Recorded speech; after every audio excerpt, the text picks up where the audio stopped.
अगर आप भी चाहते हैं कि पूजा फिल्म्स का ऑडियो वीडियो सबसे पहले आप तक पहुंचे, तो लाल बटन को दबाकर चैनल को सब्सक्राइब करें और साथ में बेल आइकन को दबाना ना भूलें।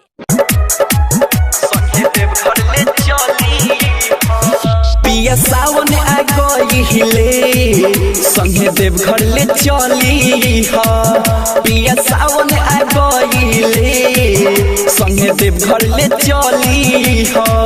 बन के चलब हम कंवरिया हो, बन के चलब हम कंवरिया संगे रहिया ले चली ह।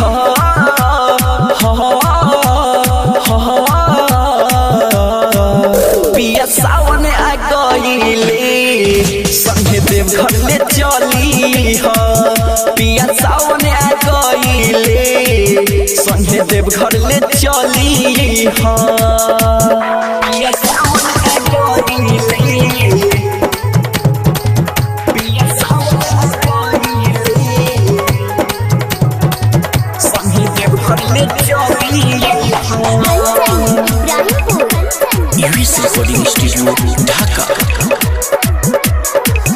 जाके सुल्तानगंज से भरब पिया जल हो, कांवर उठा के पिया चलब देवघर हो।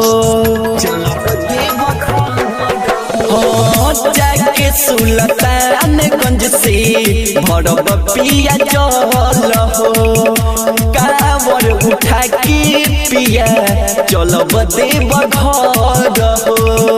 कांवर उठा के पिया चलब देवघर हो। हथवा न हमर पिया हो, हथवा न हमर पिया देवघर में छोड़ी ह।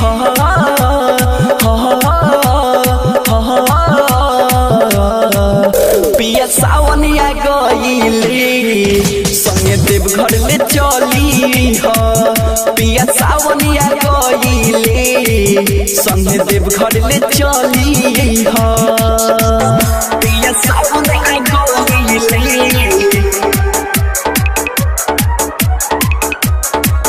पिया सावन आ गइले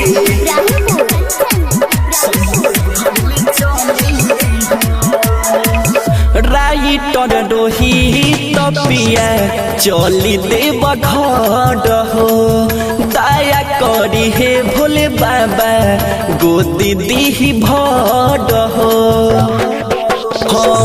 राइटर रोहित पिया चली देवघर हो। दया करी हे भोले बाबा गोदी दीही भर हो। दया करी हे भोले बाबा गोदी दीही भर हो। चंदन बेदर्दी परवेश हो, चंदन बेदर्दी परवेश सके संगे ले चली ह।